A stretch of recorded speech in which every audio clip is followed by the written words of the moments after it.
am Lillian Yates, 32 years old. And in my family's world, I'm just a useless intern working in a windowless basement. But they don't know that that basement is where I control weapons worth billions of dollars. The worst moment of my life wasn't on the battlefield, but at the flashy Virginia Officers Club. My Uncle Robert, the man who always considered me the family failure, stood there, laughing and introducing me to my future subordinate as if I were a waitress. He smirked, patted my shoulder, and said, "Save this girl, Davies, she needs a real job." He thought he was doing a favor. He had no idea that in just 30 seconds, the man he was trying to impress would stand at attention, break out in a cold sweat, and greet me with a title my uncle could never dream of. Have you ever been trampled on by your own flesh and blood in front of a crowd? Comment: Justice. If you are ready to see the arrogant pay the price, don't forget to subscribe, because this story is for anyone who has ever been underestimated. To understand why that moment at the club felt like oxygen entering a dying lung, you have to go back 3 weeks, to a Sunday dinner table that felt more like a courtroom. The drive to my parents' house in Northern Virginia always feels like a physical assault. It starts the moment I merge onto I-95. The traffic south of D.C. is its own special kind of purgatory, brake lights stretching out like a river of red magma. But that wasn't what was making my stomach twist into knots. It was the anticipation. I checked my reflection in the rearview mirror. I was wearing a simple navy blouse and slacks. Clean, professional. Civilians would call it business casual. My mother calls it unfortunate. I knew exactly what she would say the moment I walked through the door. She would ask why I couldn't wear something brighter, something softer, something that didn't make me look so rigid. By the time I pulled into the driveway, past the manicured lawn that my father obsesses over, my hands were already sweating on the steering wheel. I took a deep breath, inhaling the recycled air of my sedan, trying to lock away Phoenix 1, the captain who coordinates drone strikes, and pull on the mask of Lily, the disappointing daughter. I opened the front door, and the smell hit me instantly. Roast beef. It's the quintessential American Sunday smell, isn't it? Slow-roasted beef, heavy gravy, and the sharp tannic scent of expensive red wine breathing in crystal decanters. For most people, that smell means home. For me, it smells like judgment. "Lily, you made it!" my mother called out from the kitchen, her voice tight. "We were just about to sit down. Robert is already holding court." Of course he was. Uncle Robert sat at the head of the table, even though it was my father's house. He was 62, a retired colonel who had never seen actual combat but spoke as if he'd won the Cold War single-handedly. He was wearing a polo shirt that cost more than my car payment, and he was swirling a glass of 12-year-old scotch, the ice cubes clinking against the glass like a metronome ticking down the seconds until he lost his temper. "There she is," Robert boomed, his face already flushed with liquor. "The working girl. Finally dragged yourself away from the paper stacks?" "Hello, Uncle Robert," I said, taking my seat. I reached for the linen napkin, unfolding it across my lap, focusing on the fabric texture just to keep my hands from shaking. "We were just talking about the new contract," Robert continued, not waiting for a response. He looked around the table, making sure he had everyone's eyes. My father, John, was busy cutting his meat, avoiding eye contact. He always made himself small when Robert was in the room.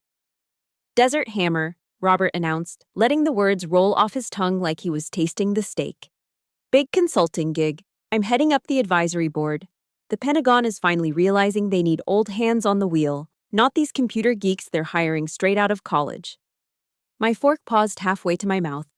Desert Hammer. I knew Desert Hammer. I knew it because I had spent the last 48 hours rewriting the engagement protocols for it. I knew it because the computer geeks he was mocking were actually intelligence officers working 18-hour shifts to ensure men like Robert didn't get soldiers killed with outdated strategies. "That sounds important," I said quietly, trying to keep the edge out of my voice. Robert laughed. It was a wet, dismissive sound. "It is important, Lily. It's strategy. High-level stuff. Not that you'd know much about that. How is what do you call it, data entry? Are you still filing reports in that basement?" The air in the room seemed to vanish. It's not data entry, Uncle Robert, I said. I tried to keep my voice even, but the frustration was leaking out. I'm in Intel. We're actually working on the support packages for operations like… Oh, stop, my father cut in. He didn't look up. He just stabbed a potato with his fork. Don't bore your uncle, Lily. We know you work in an office. There's no need to dress it up. I'm an officer, Dad, I said, a little louder this time. I'm an active duty captain. Your support staff, honey, my mother chimed in, pouring more wine into Robert's glass. She offered me a pitying smile. And there's no shame in that. At least you have benefits. Dental is so expensive these days. You know, your cousin Sarah just made branch manager at Wells Fargo. Now that is a career. She has her own office with a view of the park. A branch manager. I command assets that can level a city block from 4,000 miles away. And my mother is impressed that my cousin has a window overlooking a parking lot. I looked at them. I looked at my father, shrinking into his chair. I looked at my mother, desperate to keep the peace. And I looked at Robert, who was grinning like a shark that had just smelled blood. Don't worry about it, Martha, Robert said, waving his hand magnanimously. Not everyone is cut out for the big leagues. The military is changing. They need people to make the coffee and file the paperwork. He leaned forward, his Scotch breath drifting across the table. Tell you what, Lily. Since I'm consulting on Desert Hammer, I'll be seeing Colonel Davies next week. He's running the ground ops. I'll put in a good word for you. Pull some strings. He paused for effect, waiting for my gratitude. Maybe I can get him to move you out of that basement. Get you a receptionist gig in his outer office. You'd like that, wouldn't you? Meet some nice young officers? My hand tightened around the heavy silver fork. I squeezed it so hard my knuckles turned white, the metal biting into my skin. I wanted to scream. I wanted to tell him that Colonel Davies reported to me on the intelligence channel. I wanted to flip the table and shatter the illusion of this perfect, successful family. But I didn't. I looked down at the silver fork, gleaming under the chandelier. It was heavy, cold, and polished, just like the lie we were all living. Thank you, Uncle Robert, I whispered, the words tasting like ash in my mouth. That's a good girl, he said, and went back to his steak. He had no idea. He had absolutely no idea what was coming. The silence at the dinner table stretched out, heavy and suffocating. My hand was still gripping that cold silver fork, my knuckles white against the polished metal. That sensation, the biting cold of hard metal against my skin, didn't keep me grounded in my parents' dining room. Instead, it pulled me backward. It dragged me away from the smell of roast beef and scotch, transporting me 8 years into the past and 2,000 miles west, to a stadium in Colorado Springs where the air was thin and the sky was a piercing, endless blue. It was graduation day at the United States Air Force Academy. If you aren't military, you might not understand what that day means. It isn't just a cap and gown ceremony. It is the culmination of 4 years of hell. 4 years of breaking yourself down and rebuilding yourself into something harder, sharper. It is the hat toss. It is the roar of the thunderbird screaming overhead, shaking the concrete beneath your feet. I remember standing on the field at Falcon Stadium, surrounded by a sea of cadets in dress uniform. The energy was electric. Everywhere I looked, I saw families losing their minds with pride.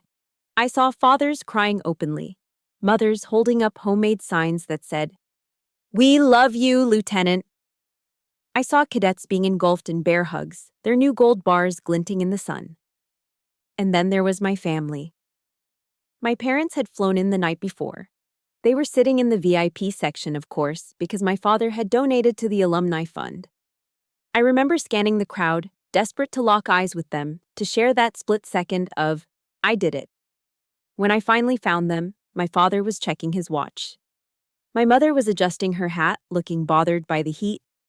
After the ceremony, while my friends were heading to rowdy backyard BBQs with kegs and music, my parents took me to a quiet, white tablecloth steakhouse downtown. There were no balloons, no toasts. "We can't stay long, Lillian," my father said, cutting into his filet mignon. "I have a breakfast meeting with a developer in Denver tomorrow morning. We need to be on the road by 8. "But Dad," I said, my voice sounding small even to my own ears. "I thought you guys would stay for the commissioning parties. The whole squadron is going." "We've seen you, haven't we?" my mother said, dabbing her mouth with a napkin. "You looked very orderly out there." But really, all that marching gave me a headache. Besides, we took a picture. It's already on Facebook. That was it. A photo op. I was a trophy to be displayed on social media to prove they were successful parents. But in reality, I was eating a $70 steak in silence, feeling more alone than I had ever felt in my life. But the real blow, the one that left the scar I still carry, didn't come from my parents. It came from Uncle Robert. He hadn't bothered to fly out. "Too busy consulting," he'd said. Instead, a week later, a package arrived at my first duty station. I remember the excitement I felt holding that heavy envelope. I thought, finally. He's a retired colonel. He understands. He knows what it takes to earn these bars. I tore it open. Inside wasn't a commemorative plaque. It wasn't a sword. It wasn't even a handwritten letter of advice from one officer to another. It was a generic Hallmark greeting card. On the front, it had a picture of a cartoon bear holding a briefcase. I opened it. In Robert's sprawling, jagged handwriting, he had written 3 words. "Good luck, intern." And taped below it was a $50 gift card to Starbucks. I stared at it until my vision blurred. Intern. I was a commissioned second lieutenant in the United States Air Force. I had survived survival training, academic rigors, and physical conditioning that would break most men half my age. I had sworn an oath to defend the Constitution. To him, I was just a girl playing dress-up. I was someone who would fetch coffee until I found a husband and quit. That card sat on my desk for months. I looked at it every single day. It became a reminder of every conversation I'd ever had with him. I remembered a Thanksgiving when I was 16, telling him I wanted to be a pilot. He had laughed, his face flushed with wine, just like it was tonight. "Lily, sweetheart," he had said, leaning back in his chair. "War is a nasty business. It's for men who can kick down doors and sleep in the mud. Women in the service, well, they're great for morale. Or typing. You'd make a great nurse. Or maybe a secretary for a general. Keep things organized." He constantly compared me to a ghost, my older brother, who died in a car accident when I was 10. In Robert's revisionist history, my brother would have been a Navy SEAL, a Ranger, a hero. I was just the consolation prize, the plan B that didn't quite work out. I realized then, standing in my empty apartment holding that insulting card, that I would never win. I could become a general, and to Robert, I would just be a diversity hire. I could save the world, and my parents would only care if it messed up their dinner reservations. I felt a coldness settle in my chest. It wasn't sadness anymore, it was something harder, like steel tempering in fire. If they wanted to see me as invisible, fine, I would disappear. I wouldn't try to be the kick-down-the-door soldier Robert worshipped. I wouldn't be the loud, chest-thumping hero. I would go where they couldn't follow. I chose intelligence. I chose the SIF. I chose the dark rooms and the satellite feeds. I chose a world where I didn't need to be physically imposing to kill a target. I just needed to be smarter, faster, and colder than everyone else. I decided that while men like Robert were busy recounting their glory days at the officers' club, I would be in the shadows, moving pieces on a chessboard they didn't even know existed. My grip on the silver fork loosened, the blood returning to my white knuckles. The flashback faded, leaving me back at the dinner table, smelling the roast beef and Robert's scotch. I looked up at him. He was still smiling, waiting for me to thank him again for his offer to get me a receptionist gig. They thought I was the black sheep, the outcast, the weak link. They didn't know that black sheep are the ones who learn to survive in the dark, and in the dark, you learn to see things others miss. Have you ever had a moment where your greatest achievement was treated like a joke by the people who were supposed to support you? Have you ever felt like the black sheep just because you didn't fit their mold? If you're standing with me, if you're ready to see the underdog bite back, hit that like button and comment, "I am worthy," below. Let them know we aren't invisible. Robert took another sip of his drink, oblivious. "So," he said, smacking his lips, "Davies is a stickler for protocol. Don't embarrass me, Lily." I forced a smile. It was thin and sharp. I wouldn't dream of it, Uncle Robert. Because I wasn't going to embarrass him. I was going to destroy him, and I was going to do it from the place he feared most, the shadows I now called home. The memory of the silver fork digging into my palm faded, replaced by the cool matte plastic of a biometric security badge. My Uncle Robert calls my workplace the basement. My mother calls it the office. Both of them picture a damp, dusty storage room filled with filing cabinets and a flickering fluorescent bulb. They imagine me down there, hunched over stacks of paper, stapling reports for men who do the real work. The reality would terrify them. I stood in front of the reinforced steel door of the CCF, Sensitive Compartmented Information Facility. To the civilian world, this is a black hole. No cell phones, no smartwatches, no outside signals. Once that heavy door seals behind you with a pressurized hiss, you are gone. You don't exist. I pressed my thumb against the scanner. A green light flashed, followed by the heavy mechanical thunk of the magnetic locks disengaging. I stepped inside and the atmosphere shifted instantly. The air here was always exactly 65 degrees, frigid enough to keep the banks of servers from overheating, cold enough to keep the operators awake during 18-hour shifts. The smell wasn't roast beef and expensive cologne, it was ozone, stale coffee, and the sharp metallic scent of high-voltage electronics. This was my kingdom. I walked past the rows of analysts, their faces illuminated by the blue glow of quadruple monitor setups. The room hummed, a low, constant vibration of cooling fans that sounded like a hive of angry bees. "Captain on deck," a master sergeant murmured as I passed his station. He didn't salute. We don't do that in the SIF during ops. But he shifted in his chair, straightening his spine. "As you were, Sergeant," I said, my voice dropping an octave. In this room, I wasn't Lily, the niece who needed a receptionist job. I was Phoenix 1. I slid into my command chair at the center of the nest, a raised platform surrounded by screens displaying live feeds from assets hovering 40,000 feet above the Middle East. "Status report," I said, pulling on my headset. "We have eyes on the target package for Desert Hammer," the communications officer replied instantly. "Predator feeds are live. SIGINT is picking up increased chatter in Sector 4. The ground team is 5 minutes out." I looked at the main screen.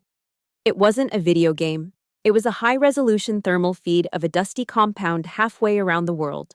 White silhouettes moved against the gray background. People, living, breathing people whose lives depended on the calls I made in the next 10 minutes. This was the job Robert mocked. This was the data entry. "Phoenix 1, this is Hammer Lead," a voice crackled in my ear. It was a full-bird colonel on the ground, a man with 20 years of infantry experience. "We are seeing movement on the ridge, requesting permission to engage." I scanned the monitors. My eyes darted from the thermal feed to the signal's intelligence overlay. I saw something the colonel couldn't. "Negative, Hammer Lead," I said, my voice calm, flat, and absolute. "Hold your fire. I repeat, hold your fire." "Phoenix, I have hostiles in the open," the colonel barked, the stress evident in his voice. "I am making the call to engage." "Colonel," I cut him off. I didn't yell. I didn't need to. "Check your overlay. Look at the heat signatures on the secondary ridge. Those aren't spotters. They're non-combatants herding livestock. If you engage the primary target now, the crossfire will wipe them out. You will have a mass casualty event on your hands, and CNN will have the footage by breakfast. Do you copy?" There was a silence on the line, a heavy, static-filled pause. In the dining room at my parents' house, I couldn't even finish a sentence about my day without being interrupted. But here, a colonel commanding a battalion paused because I told him to. "Copy that, Phoenix," the colonel's voice came back, stripped of its arrogance. "We are standing down, rerouting approach." "Good copy, Hammer Lead. We'll guide you in through the valley. Phoenix out." I exhaled, the adrenaline spiking through my veins like a shot of espresso. I sat back in my chair, the leather creaking softly. My hands weren't shaking now. They were steady. I looked at the small laminated card I'd taped to the bottom corner of my center monitor. It wasn't a picture of a cat or a family photo. It was a quote from Theodore Roosevelt, the man in the arena. It is not the critic who counts, not the man who points out how the strong man stumbles. The credit belongs to the man who is actually in the arena, whose face is marred by dust and sweat and blood. I touched the edge of the card. Robert loved to quote this speech. He loved to talk about the dust and sweat, but he didn't understand that the arena had changed. The arena wasn't just mud and trenches anymore. The arena was this room. It was the mental endurance to make life or death decisions while staring at pixels, knowing that a single mistake meant a flag-draped coffin coming home to Dover Air Force Base. Robert and his friends at the Officers' Club thought courage was loud. They thought it was drinking scotch and telling war stories. They didn't know the quiet, crushing weight of holding a man's life in your hands from 4,000 miles away. "Shift change in 10, ma'am," the sergeant whispered. "Roger that." I began the shutdown protocol, logging the incident report. As the screens flickered and the feeds transferred to the night crew, I pulled up one last document. It was the master organizational chart for Operation Desert Hammer, the consulting contract Robert was so proud of. I zoomed in. There, at the very top of the operational pyramid, under the Intelligence Oversight node, was a box labeled CPT-L. Lillian Yates, Mission Controller. From my box, lines of authority cascaded down like a waterfall, touching every unit, every asset, every decision. I scrolled down, and down, and down. Way at the bottom, in a dotted line box attached to the Civilian Advisory Appendix, a box that had no command authority, no operational clearance, and essentially no point, was the name, Calvary C. Rhett R. Rhett. He was a garnish, a decoration. I was the chef. He was going to walk into that officers' club thinking he owned the place, thinking he could pull strings for me. He didn't realize that the strings he thought he was pulling were actually attached to my fingers. I closed the file, the screen fading to black. In the reflection of the monitor, I saw my own face. Pale from the lack of sun, tired eyes, no makeup. My mother would say I looked washed out. But I didn't see a basement intern. I saw a predator lying in wait. They laugh at me because I'm different, because I don't fit their mold of a soldier. But in the dark, I laugh at them because they are all the same. I stood up, grabbed the file for Desert Hammer, and walked toward the heavy steel door. It was time to step out of the kingdom and back into the masquerade. It was time to go meet General Thorne, and it was time to set the trap. I left the sterile, pressurized atmosphere of the SCIF and took the elevator up to the 5th floor.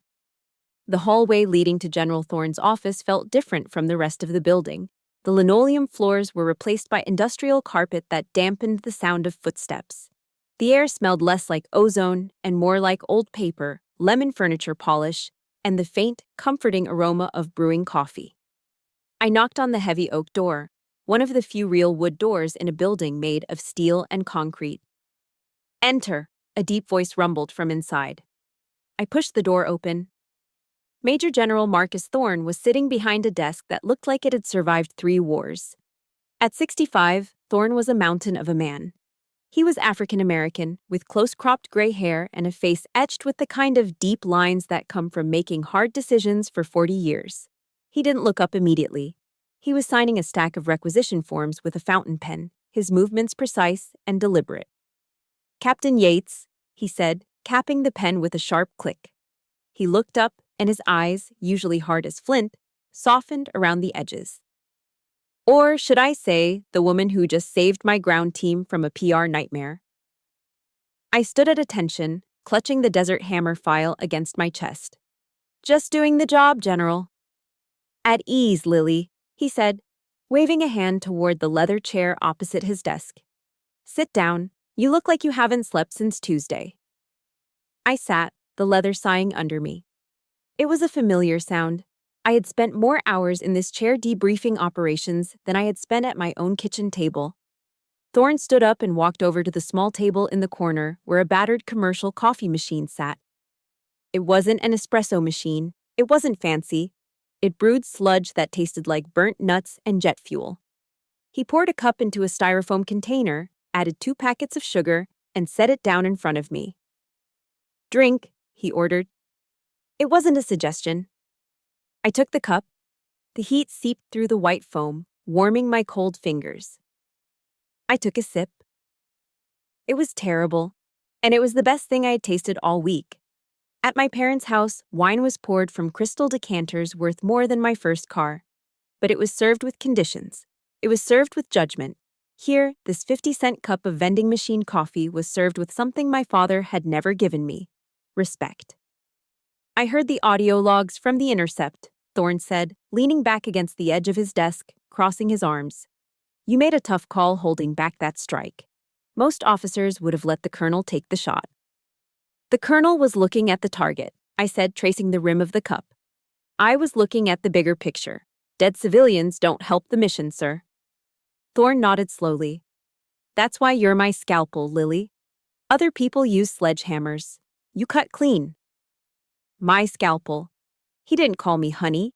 He didn't call me intern. He called me a surgical instrument. Dangerous, precise, essential. Thank you, sir, I said, feeling a lump rise in my throat. I swallowed it down with more coffee. Now, Thorne said, his tone shifting from fatherly to commanding. Go get some actual food before you pass out in my office. Mike and Sarah are in the break room. I think they ordered enough grease to stop a tank. I smiled. Yes, sir. I walked down the hall to the team break room. Before I even opened the door, I heard laughter. Mike, a signals analyst from Jersey with a mouth that ran faster than his brain, was sitting on a table, waving a French fry like a baton. Sarah, my second in command, was laughing so hard she had tears in her eyes. Yo, the Phoenix has landed, Mike shouted as I walked in. He tossed a paper bag at me. Catch, we got you the spicy chicken sandwich, extra pickles, just how you like it. I caught the bag, the grease staining the bottom. You guys started without me? We were starving, boss, Sarah said, wiping her eyes. Mike was about to eat the napkins. Sit. Eat. I sat down between them, unwrapping the foil. The smell of fried chicken and Cajun spices filled the small room. We ate and we talked. We didn't talk about the mission. We didn't talk about the life and death calls we had just made. We talked about Mike's disastrous date the night before. We argued about whether Die Hard was a Christmas movie. We complained about the DC traffic. In that moment, surrounded by crumpled wrappers and plastic cups, I looked at them. Mike, who would stay late just to double-check my code. Sarah, who had driven me to the ER at 3:00 a.m. when I had appendicitis because my parents didn't pick up the phone. This was it. This was the found family. They didn't share my DNA. They didn't care about my pedigree or my uncle's rank. They judged me by one metric only. Was I good at my job? Was I a good person? And apparently, to them, I was. Hey, Mike said, nudging my arm. You okay, Lil? You went quiet. I'm good, I said, taking a bite of the sandwich. Just tired. Well, wake up, Sarah said, checking her watch. Thorne needs that file signed off before the 14-web briefing. Right. I wiped my hands, grabbed the Desert Hammer file, and headed back to the general's office. Thorne was back behind his desk. He took the file from me and opened it. He pulled out his pen, scanning the personnel roster. Standard team, he muttered. Logistics. Check. Air support. Check. Intel lead. Yates. Good. Then his pen stopped. He frowned. His thick eyebrows knitted together as he stared at the bottom of the page. Robert Rhett. Thorne read the name out loud. The warmth vanished from his voice, replaced by cold steel. He looked up at me over his reading glasses. Your uncle? Yes, sir, I said, my posture stiffening. He's the civilian consultant for the contractor. It's administrative. Thorne closed the file slowly. He didn't sign it immediately. He looked at me, and for a second I saw genuine concern in his eyes. Not the concern of a general for a captain, but the concern of a father seeing his child walking toward a cliff. I know Robert, Thorne said quietly. We served together in the 90s. He's a politician in a uniform, Lily. He likes the shine, but he hates the work. He uncapped his pen again, hovering over the signature line. Listen to me, Phoenix, he said, using my call sign to emphasize the order. Robert is going to try to use you. He's going to try to leverage your position to make himself look important. He's going to treat this operation like a country club mixer. Thorne signed the document with a sharp, aggressive scratch of ink. He closed the folder and slid it across the desk toward me. "Don't let him," Thorne said, his eyes locking onto mine. "This is your operation, not his. Do not let family obligations compromise my mission. Do you understand?" I picked up the file. It felt heavier than before. "Crystal clear, sir." "Good," Thorne said. "Dismissed." I walked out of the office, holding the signed orders. The warmth of the coffee and the laughter in the break room felt distant now. Thorne was right. I had built a sanctuary here, a world where I was respected, where I was safe, and Robert was coming to tear it down. I walked toward the elevators, my grip tightening on the file. I wouldn't let him. This was my family. This was my house, and I would defend it against anyone, even my own blood. The elevator doors slid shut, cutting off the laughter from the break room. For a few brief minutes, amidst the smell of fried chicken and the banter of my team, I had forgotten. I had forgotten that outside the reinforced walls of the Pentagon, there was a man who viewed my career not as a service to my country, but as a networking opportunity for himself. Peace in the military is a myth. But usually the threat comes from foreign adversaries. It doesn't come from an iPhone vibrating in your pocket. Bzzzt, bzzzt, bzzzt. The sound broke the silence of the hallway like a warning siren. It wasn't a call. It was a notification flood. I pulled my phone out. The screen was lit up with a string of notifications from my personal email app, all linked to the same sender. Call Robert Rhett. Rhett. My stomach tightened. He wasn't supposed to be emailing me during duty hours, and he certainly wasn't supposed to be using my personal email for anything related to work. I unlocked the phone and opened the first message. My jaw actually ached from how hard I clenched my teeth. The subject line was written in all caps, screaming at me from the screen. Urgent, tactical adjustments for Desert Hammer. I stopped walking.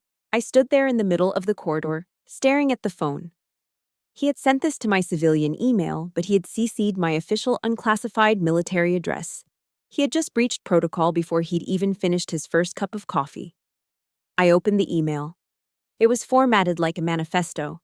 No greeting, no professional courtesy, just blocks of text, typed in a font size that was too large, with random words capitalized for emphasis. "Lily," it began. "I've been reviewing the preliminary briefs for the rollout. I noticed you have the drone surveillance set for a high-altitude holding pattern. Bad move. Back in my day, we needed eyes on the deck. I want you to drop the altitude to 15,000 feet. We need to show these people we mean business. Make it loud. Scare them." I felt a flush of heat creep up my neck. It wasn't just embarrassment. It was professional horror. Back in his day, drones were glorified model airplanes with cameras taped to them. Today, the MQ-9 Reapers I controlled were sophisticated stealth assets. Dropping them to 15,000 feet wouldn't scare the enemy. It would expose a $40 million asset to shoulder-fired missiles. It was suicide. It was stupid, and he was putting it in writing. I was about to hit delete when my phone buzzed again. This time, it was a call. Dad. I stared at the caller ID. My father never called me during the workday. He was terrified of interrupting important business. Unless, of course, the important business was Robert. I slid the bar to answer, stepping into a quiet alcove near the restrooms. "Captain Yates," I answered, keeping my voice clipped. "Lily," my father's voice came through, sounding anxious and thin. "Thank goodness you picked up. Your uncle is trying to reach you. He says he sent you some vital instructions, and you haven't responded." "Dad," I said, rubbing my temple. "I'm at work. I'm in the middle of an operation. Robert cannot be emailing me tactical advice. He's a civilian consultant. He doesn't have the clearance, and frankly, he doesn't know what he's talking about." Now, Lily," my father soothed, using the tone he used when I was a teenager and refused to wear a dress. "Don't be difficult. Robert is just trying to help you. He told us at the club yesterday that he's practically running this show. He said he's letting you handle the paperwork so you can feel involved." Feel involved. The words hit me like a physical slap. I was commanding the entire intelligence apparatus for the sector. I was the one keeping Colonel Davies' men alive. And Robert was telling the entire extended family in Virginia that I was his glorified secretary. He told Aunt Martha that you're just organizing his files. My father continued, oblivious to the silence on my end. He's doing this for you, honey. He wants you to look good for Colonel Davies. Just listen to him, okay? Reply to his email. Say, thank you, Uncle Robert. It won't kill you to be polite. I have to go, Dad, I said, my voice shaking with suppressed rage. Lily, promise me you won't make a scene. We have a reputation. I hung up. I didn't slam the phone down. I couldn't.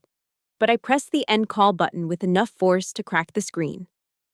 I took a deep breath, trying to regain the icy composure of Phoenix 1. Ignore him, I told myself. He's just noise. Focus on the mission. But the noise wasn't done. Ping. Another email. This one was flagged high importance. I opened it, dread pooling in my stomach. Subject: schedule change, mandatory.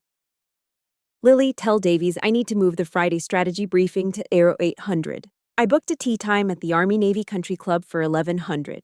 I want to get Davies out on the back nine. That's where the real deals are made, sweetheart, not in your dark little room. Make it happen. Uncle Bob. I stared at the screen until the pixels started to blur. He wanted to move a critical combat strategy briefing, a briefing where we would determine the engagement zones for 3,000 soldiers, because he wanted to play golf. He wanted to turn a warzone planning session into a schmooze fest. This wasn't just annoying anymore. This wasn't just a family issue. This was dangerous. Robert viewed the military as a country club. He viewed rank as a social status. He viewed war as a backdrop for his ego. And he viewed me as the help hired to arrange the party favors. If I moved that briefing, Colonel Davies would lose critical prep time. If I lowered those drones, we would lose assets. Robert wasn't just an embarrassment, he was a liability. He was a virus in the system, and if I didn't quarantine him, he was going to get people killed. I looked at the phone in my hand. It felt heavy, like a grenade with the pin pulled. For 32 years, I had been the good niece. I had sat at the kids' table. I had smiled when they insulted me. I had eaten the roast beef and swallowed the insults like bad medicine. But I wasn't at the dinner table anymore. I was in the Pentagon. This was my ground. This was my war. I didn't reply to the email. I didn't call my father back to apologize. I put the phone in my pocket. I straightened my uniform shirt, checking the alignment of my buttons. I reached up and smoothed back a stray hair, securing it tightly. My patience had evaporated. The sadness I had felt about being the black sheep was gone, burned away by a white-hot clarity. I turned on my heel, my boots striking the linoleum floor with a sharp, rhythmic cadence. I wasn't walking back to the break room. I wasn't walking back to the SIF. I was walking straight back to General Thorne's office. Robert wanted to play games? Fine. But he forgot one thing. In the game of war, you don't send a golfer to fight a phoenix. I marched down the hallway, and for the first time in my life, I didn't care if I made a scene. I was going to draw a line in the sand, and I dared him to cross it. The hallway leading to General Thorne's office seemed longer than usual, but my steps didn't falter. In the past, walking toward a confrontation with a superior officer or a family member would have made my hands shake. I would have spent the entire walk rehearsing apologies, trying to find a way to soften the blow, to be the good girl who didn't cause trouble. But Phoenix 1 doesn't apologize for protecting her perimeter. I didn't knock tentatively this time. I rapped on the heavy oak door with 3 sharp, authoritative strikes. Enter, Thorne's voice boomed. I stepped inside. The general was standing by the window, looking out at the Potomac River. He turned as I entered, and his eyebrows raised slightly. He must have seen the change in my posture, the way my shoulders were squared, the way my jaw was set. I wasn't carrying a cup of coffee this time. I was carrying a printout of Robert's emails. Captain, Thorne said, sensing the shift. What do you have? I didn't waste time with pleasantries. I walked straight to his desk and placed the papers down, smoothing them flat with a deliberate hand. Sir, I am filing a formal report regarding a breach of operational security and chain of command by a civilian consultant, I said. My voice was steady, stripped of all emotion. It was the voice I used when authorizing a strike. Thorne picked up the papers.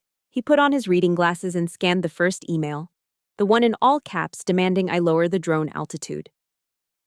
Then he flipped to the second, the demand to reschedule the briefing for a golf game. His face darkened. The lines around his mouth deepened into a scowl of pure professional disgust.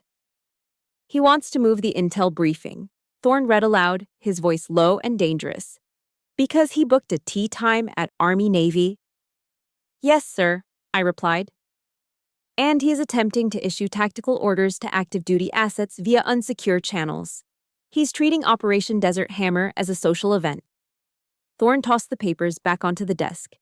They slid across the polished wood, stopping just short of the edge. He took off his glasses and rubbed the bridge of his nose. I warned you he was a politician, Thorne muttered, but I didn't think he was a fool. He looked at me. I can have his contract terminated by end of day, Lily. I can have security escort him out of the building. He'll never step foot in the Pentagon again. It was a tempting offer. I could end it right now. I could make him disappear. But then I thought about the dinner table. I thought about the intern card. I thought about the way he had introduced me to Colonel Davies as a charity case. If Thorne fired him quietly, Robert would just spin the story. He would tell everyone he resigned because the military was too woke or incompetent. He would play the martyr. He would still own the narrative. No, sir, I said. Thorne looked surprised. No? If you fire him now, he learns nothing, I said, my voice cold. He needs to understand that his rank is retired, but mine is active. He needs to understand exactly who is running this operation. Thorne leaned back, a slow, grim smile spreading across his face. He crossed his arms. What do you have in mind, Captain?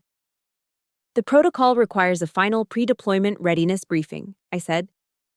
Usually we do it in the conference room, but since Mr. Rhett is so fond of the Virginia Officers Club, Thorne's smile widened. He understood immediately. You want to hold the briefing on his turf, Thorne said. He wants a show, sir. I think we should give him one. Mandatory attendance, full-dress uniforms, all unit commanders present, including Colonel Davies. Thorne nodded, a glint of approval in his eyes. Do it. Send the summons. Remind him what a real chain of command looks like, Phoenix. Thank you, sir. I turned and walked back to my office. I didn't feel the rush of adrenaline anymore. I felt the calm, terrifying focus of a predator that has cornered its prey. I sat down at my terminal and pulled up the official memorandum template. I didn't write a polite email. I didn't ask if the time worked for his schedule. I typed memorandum for record, mandatory pre-deployment brief. Location, Virginia Officers Club, main ballroom. Time, 1800 hours, Sunday. Uniform, service dress. Attendance, mandatory for all senior staff and civilian advisors. I added a specific line at the bottom, highlighted in bold. Failure to appear will be considered a breach of contract and dereliction of duty. I added Colonel Davies to the distribution list. I added General Thorne. And then I added Cole. Rhett, Robert Rhett. I hovered my finger over the enter key. This was it. Once I sent this, there was no going back. I was publicly calling his bluff. I was turning his social hour into a military tribunal. I pressed send. I sat back and waited. It took exactly 12 minutes. My personal phone buzzed on the desk. It was a text from Robert. I picked it up, expecting anger. I expected him to be furious that I had scheduled a mandatory meeting on a Sunday evening. But when I read the message, a dry, humorless laugh escaped my throat. Got the invite, kiddo. Good initiative. The club is a classy touch. Much better than that basement of yours. I'll make sure Davies knows it was my idea. Wear something nice, maybe that pink dress your mom bought you. Don't embarrass me in front of the boys. He didn't read the header. He didn't see mandatory briefing. He just saw the location. He thought I was surrendering. He thought I was finally playing the good little secretary, booking the venue he wanted so he could hold court and tell war stories. He was walking into a firing squad, and he was stopping to fix his tie in the reflection of the gun barrels. I set the phone down. I stared at the black screen, seeing my own reflection. I didn't see the kiddo he was talking to.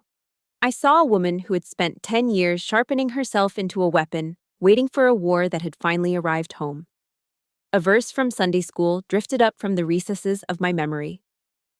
My mother used to make me recite it when I was scared of the dark. Now, it took on a completely different meaning. I whispered the words to the empty room, my voice barely a breath.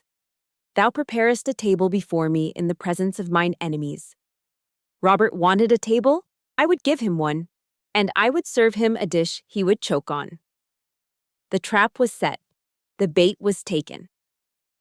All that was left now was to spring it. We all know a Robert, someone who mistakes your silence for weakness and your patience for submission. But they always forget that the quietest person in the room is often the one holding all the cards. If you are ready to watch the trap snap shut, if you are ready to see arrogance get crushed by competence, hit that like button right now. And tell me in the comments, I am ready. Let's walk into that officers' club together.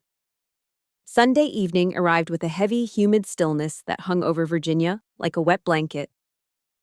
I stood in front of my open closet, staring at the hanger in the center of the rack. It was the dress my mother had bought me for Christmas. It was pink. Salmon, she had corrected me, made of chiffon with a modest neckline and a skirt that swished when you walked. It was a dress designed for a garden party. It was a dress designed for a woman whose biggest worry was whether the potato salad had too much mayonnaise. It was the dress Robert expected me to wear. Wear something nice, he had texted. Don't embarrass me. To them, nice meant soft. It meant pliable. It meant a woman who blended into the wallpaper while the men talked about important things. My phone rang, shattering the silence of my apartment. I looked at the screen. Mom. I knew exactly why she was calling. It was 16:30. The briefing was at 18. She was checking the prep work. I slid the answer button. Hello, Mom. Lily, honey. Her voice was breathless, nervous. I just wanted to make sure you're getting ready. Your father and I are already on the way to the club. Robert is riding with us. He's in high spirits. I'm getting ready now, I said, my eyes still fixed on the pink dress. Good. Did you steam that salmon dress? You know how easily chiffon wrinkles. And please, Lily, put on a little lipstick. Maybe that coral shade. You looked so pale last time. She lowered her voice as if sharing a conspiracy. Robert says Colonel Davies is bringing a few of his staff officers, single men, Lily, majors. Wouldn't it be nice to meet someone who understands your lifestyle but could take care of you? Take care of me. As if I were a cracked vase that needed glue. As if I hadn't led teams through crises that would make those single majors weep. I'll be ready, Mom, I said, my voice flat. I'll see you there. Just don't look so severe, sweetheart. Smile, for your father's sake. I hung up. I looked at the pink dress one last time. I reached out and touched the fabric. It was soft. It was harmless. If I wore this, I would walk into that club, sit in the back, drink iced tea, and let Robert introduce me as his little niece who needed a receptionist job. I would be safe. I would be loved. I would be erased. I grabbed the hanger. With a sudden, violent motion, I shoved the pink dress to the far end of the rack. The hangers clashed together with a metallic clatter that sounded like a sword being drawn. I reached into the back of the closet, into the section protected by a garment bag. I unzipped it. The smell hit me instantly, a mix of starch, dry cleaning chemicals, and something that smelled like burnt jet fuel and ozone. It was my flight suit, standard issue, sage green Nomex, fire-resistant, functional. There was nothing soft about it. It was designed to keep you alive in a cockpit while pulling 9 Gs. I pulled it out. This wasn't getting dressed. This was a ritual. This was a night strapping on plate mail before riding out to meet the dragon. I stepped into the suit. The heavy fabric scratched against my skin, rough and reassuring. I pulled the zipper up the front. Zip! The sound sharp and final. I checked the mirror. The gig line, the alignment of my zipper and belt, was perfect. I sat on the edge of my bed and pulled on my boots. These weren't the delicate heels my mother wanted me to wear. These were combat boots. Heavy. Black. polished to a mirror shine that you could see your own fear in. I laced them up tight, pulling the strings until the leather creaked. Then came the details, the things that separate a costume from a uniform.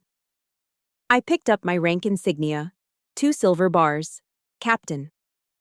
I pinned them to my shoulders. They caught the light from the window, gleaming like cold stars. I picked up my name patch, Yates, velcroed it to my left chest, and finally, the patch for the right shoulder. It was a circular patch, embroidered with red and gold thread.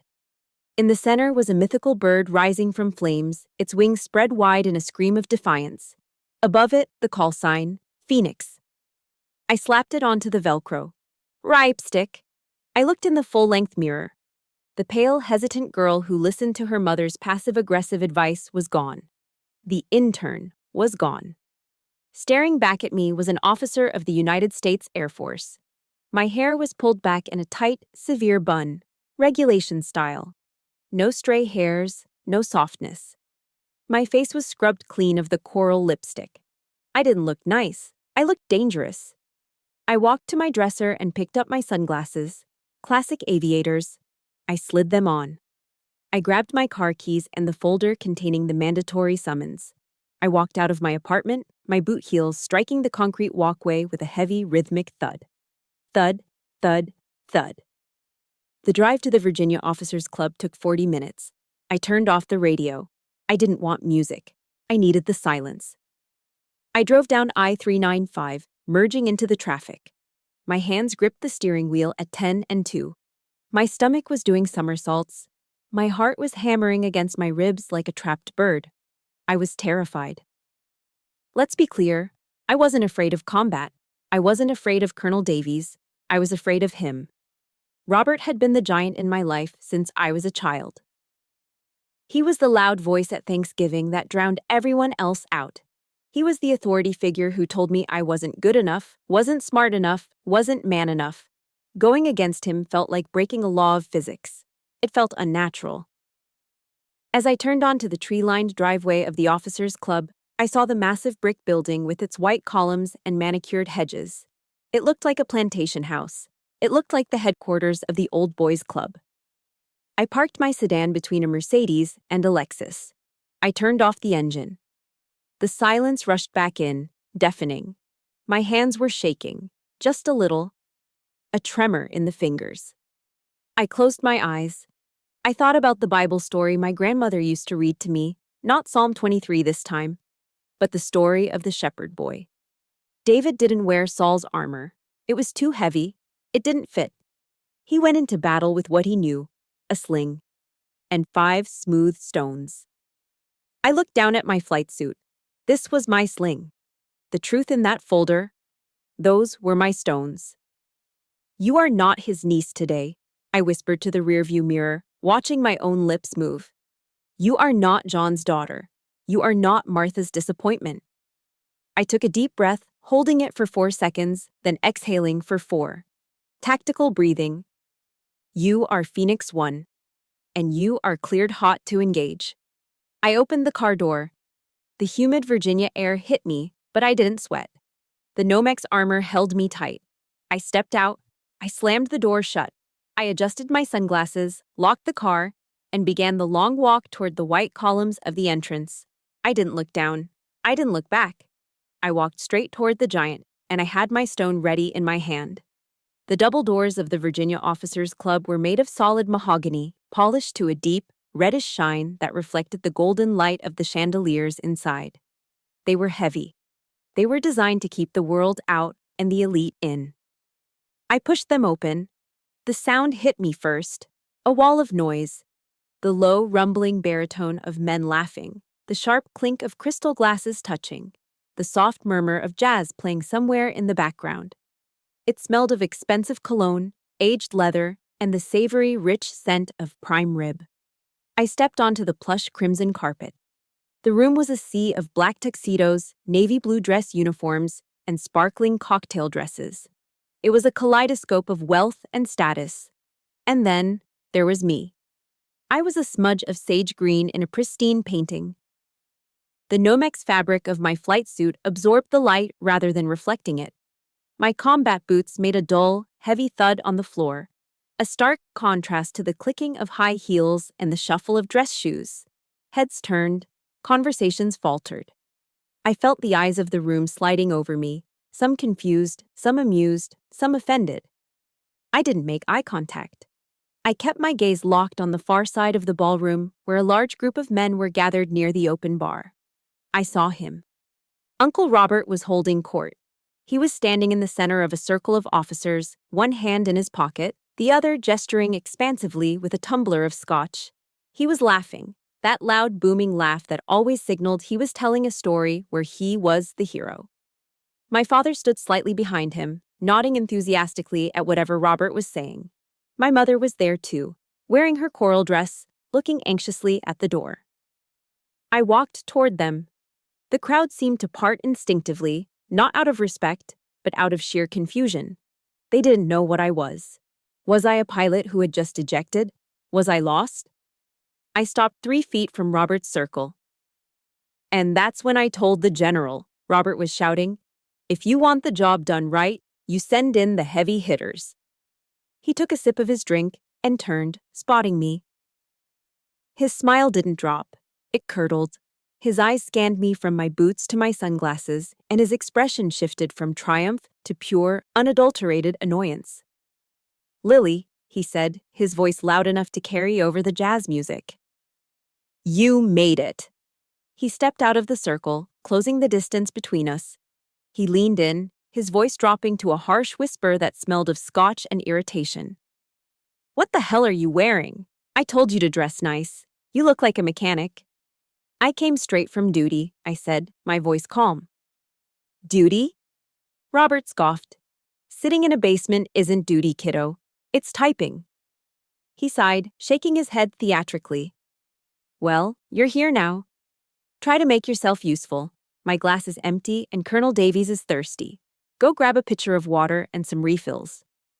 Maybe the bar staff will think you're working tonight." He turned back to the group, waving me forward like a prop. Gentlemen," Robert announced, beaming. "I want you to meet my niece, Lillian, the one I was telling you about."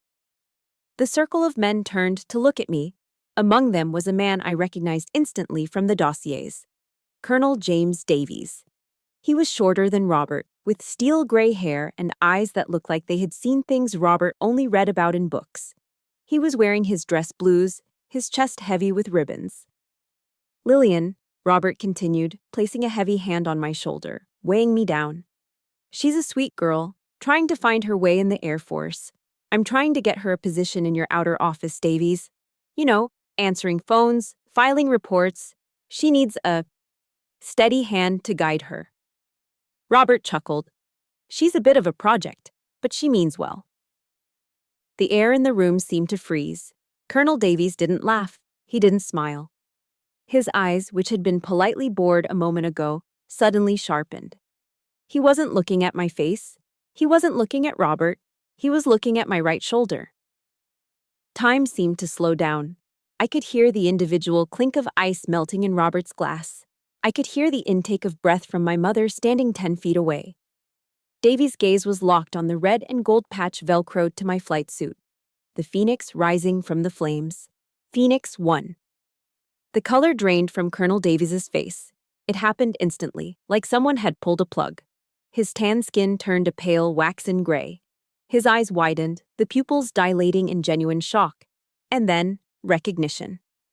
He looked from the patch to my face. He looked at the sunglasses. He looked at the name tag. Yates. "Robert," Davies said. His voice wasn't a social murmur anymore. It was a command. "Take your hand off her." Robert blinked, confused. "What?" "Jim, I'm just introducing." "I said, take your hand off the captain." Davies barked. Robert recoiled as if he'd been burned. He stepped back, his mouth hanging open. Colonel James Davies, the man Robert claimed to be mentoring, the man commanding 3,000 ground troops, did something that made the entire ballroom go silent. He straightened his spine. He brought his heels together with a sharp, distinct click that echoed off the hardwood floor. He squared his shoulders, and he saluted. It was a perfect, crisp salute.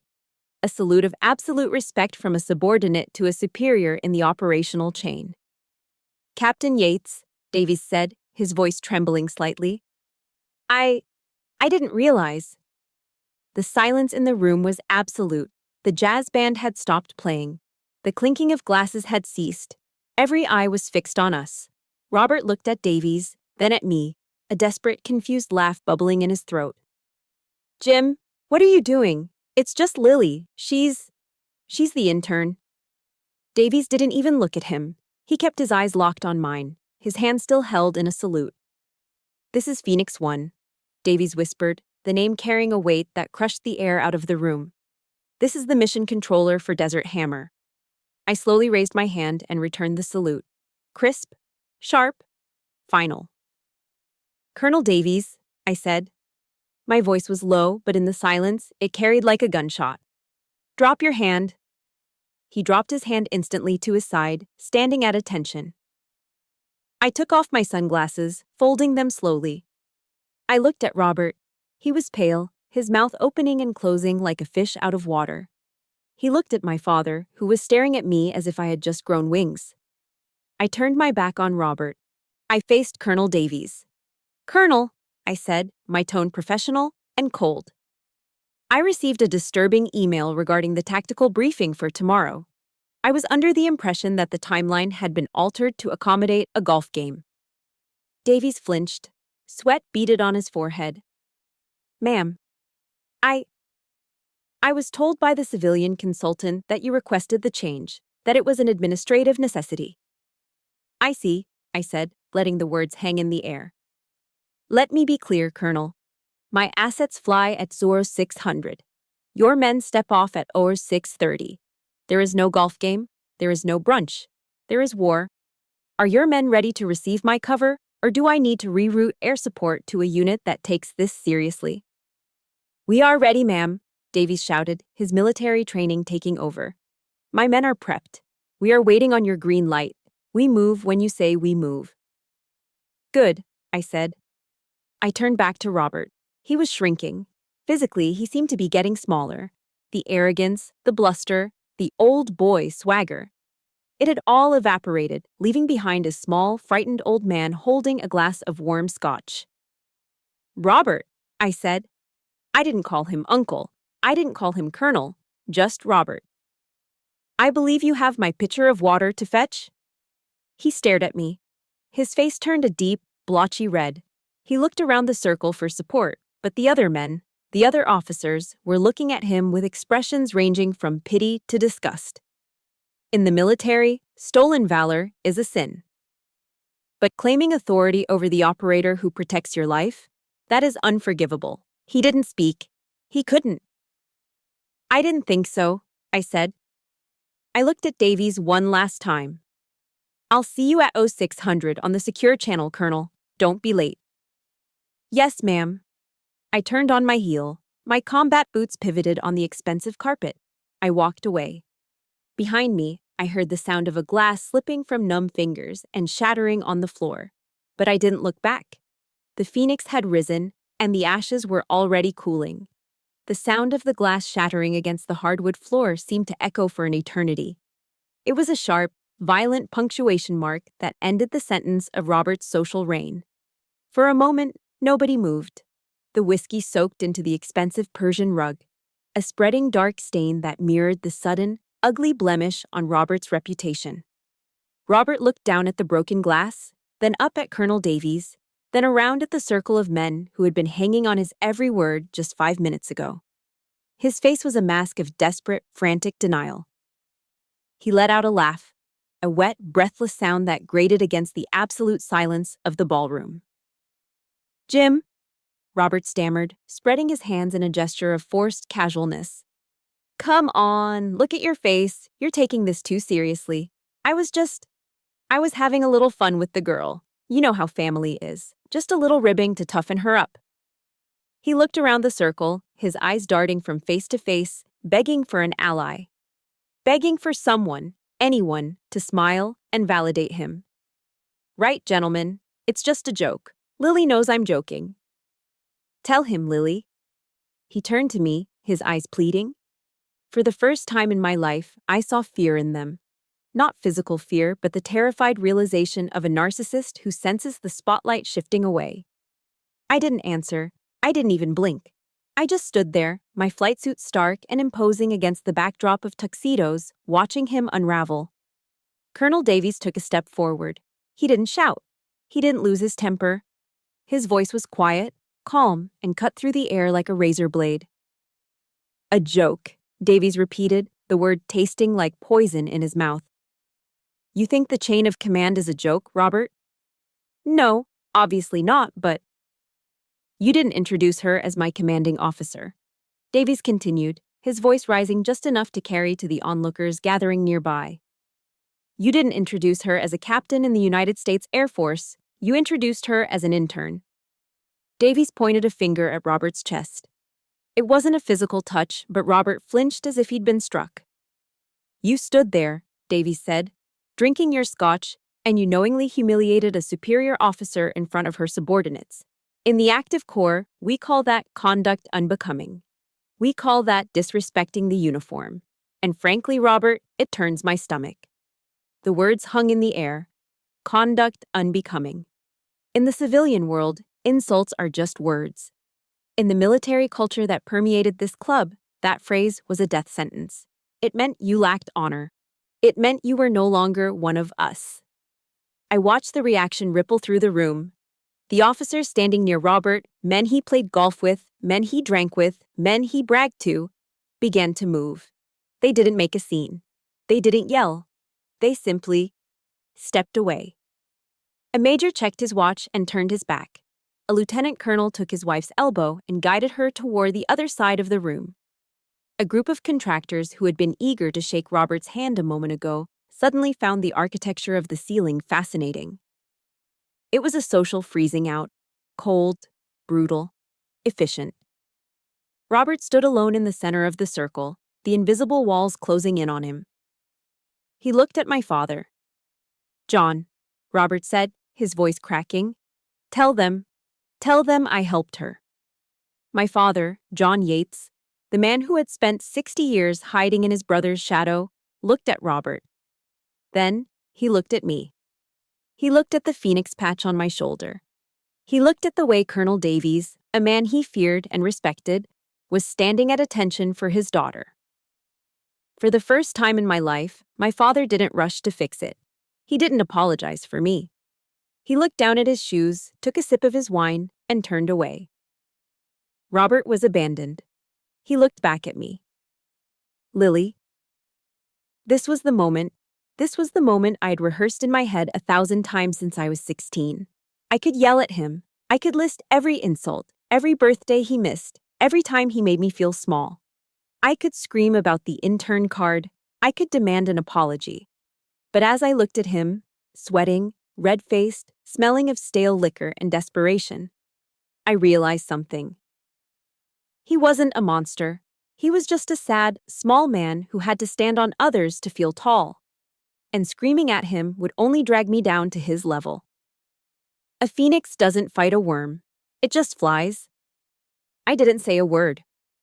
I looked him in the eye for one long, heavy second. I let him see the pity in my gaze.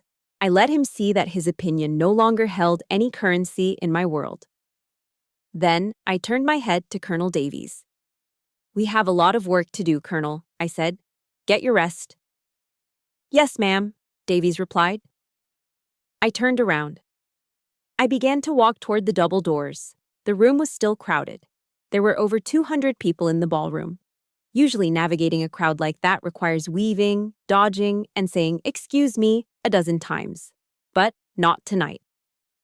As I took my first step, the crowd parted. It started with the officers near the bar. They saw me coming and stepped back, creating a wide lane. Then the civilians followed suit, sensing the shift in gravity. It was like the Red Sea parting for Moses. On my left, I passed a table of young lieutenants. They stopped drinking and stood up as I passed. On my right, a general's wife nodded her head in a silent gesture of respect. They weren't looking at the mechanic anymore. They were looking at the mission controller. They were looking at the woman who held the line. I walked down that aisle of silence, my boots striking the floor with a steady, rhythmic cadence. Thud, thud, thud. I didn't look back at Robert. I didn't need to. I knew exactly what he was doing. He was standing alone in the middle of the room, surrounded by broken glass and the shattered remnants of his ego, while the world he thought he owned turned its back on him. I reached the heavy mahogany doors. I pushed them open, and the cool night air of Virginia rushed in to meet me. It smelled of rain and pine needles, clean and fresh. I stepped out onto the portico.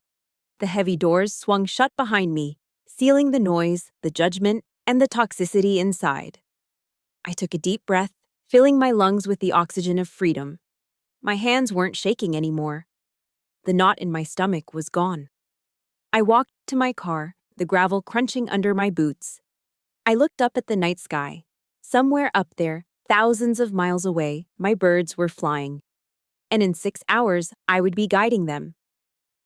I wasn't an intern. I wasn't a niece. I was Phoenix 1. And for the first time in 32 years, I didn't just have a title. I had peace. 1 year later, the sunlight hitting my desk wasn't the artificial, buzzing fluorescent light of the basement anymore. It was real, unfiltered sunshine, streaming through a floor-to-ceiling window that offered a panoramic view of the Potomac River and the white needle of the Washington Monument piercing the blue sky. I sat back in my ergonomic chair, taking a sip of coffee. It was a dark roast, brewed fresh in the break room down the hall. A break room that didn't smell like ozone and fear. I reached up and touched the collar of my service dress uniform. The silver bars of a captain were gone. In their place sat the gold oak leaves of a major. Major Lillian Yates. It still felt surreal to say it out loud. In the military, making field grade is the crossover point. You aren't just an operator anymore, you are a leader. You shape policy. You shape the future. The past year had been a whirlwind. After the success of Operation Desert Hammer and the quiet, brutal fallout at the Officers Club, my career hadn't just moved forward, it had engaged afterburners. General Thorne had recommended me for the Advanced Strategy course. Colonel Davies had written a performance review that practically walked on water. But the biggest change wasn't the rank on my shoulders, it was the silence in my head. For 33 years, my internal monologue had been a constant loop of doubt, fueled by the voices of my parents and my uncle. You're not enough. You're too hard. You're an intern. You're a disappointment. Now, the silence was peaceful. It was the silence of a house that had finally been cleaned of all its ghosts. My phone buzzed on the mahogany desk, vibrating against the coaster. I glanced at it. New message, Robert Rhett. I didn't flinch. My heart rate didn't spike. My stomach didn't twist into knots. I just put down my coffee cup and picked up the phone, swiping the screen to unlock it. Robert hadn't texted me in 6 months. The last I heard, the defense contractor had quietly declined to renew his consulting agreement. Restructuring, they called it. In DC, that's polite code for, you are radioactive. The rumor mill, which moves faster than any drone, confirmed that he had been slowly excised from the social circuit. The tea times at Army-Navy were harder to get. The dinner invitations dried up. When you lose your honor in this town, you don't get shouted at. You just get erased. I opened the message. Hey, kiddo. Saw the announcement in the Air Force Times. Major. Wow, that's a big deal. The family's getting together for a BBQ this Sunday. Your mom said you've been busy, but you should come. It's been too long. We should bury the hatchet. Family is family, right? Uncle Bob. I stared at the words. A year ago, this text would have sent me into a spiral. I would have analyzed every word. Did he mean it? Is he sorry? Should I go just to keep the peace? But today I read it with the clinical detachment of an intelligence officer analyzing a piece of low-level propaganda. I dissected the subtext. He didn't say, I'm sorry. He didn't acknowledge the humiliation at the club. He didn't apologize for the emails, the disrespect, or the years of belittling me. Instead, he used the old hooks. Kiddo, a subtle attempt to re-establish dominance, to remind me that I was still a child in his eyes. Family is family. The ultimate trump card of the abuser, the demand for unconditional loyalty in exchange for conditional love. He wasn't reaching out because he missed me. He was reaching out because I was a major now. I was a rising star. And Robert was a man drowning in obscurity, looking for a life raft to cling to.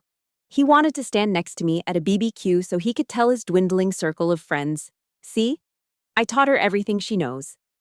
He wanted to steal my valor one last time. I looked at the cursor blinking in the reply box. I could type a furious response. I could tell him exactly where he could shove his BBQ. I could tell him that I knew he was fired, that he was a laughingstock. But then I felt something shift in my chest. It wasn't anger, it wasn't hate, it was pity. I felt a profound, deep sadness for him. He was a man who had spent 63 years building a monument to himself, only to realize it was made of papier-mâché. He had chased rank and status his entire life, but he had no one who actually respected him. He had no team. He had no found family.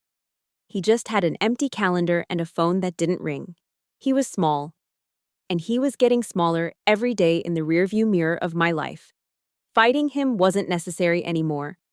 You don't fight a ghost, you just walk through it. I didn't type a reply. I didn't block him either. Blocking implies that he still has the power to annoy me. Instead, I placed my thumb on the message and swiped left.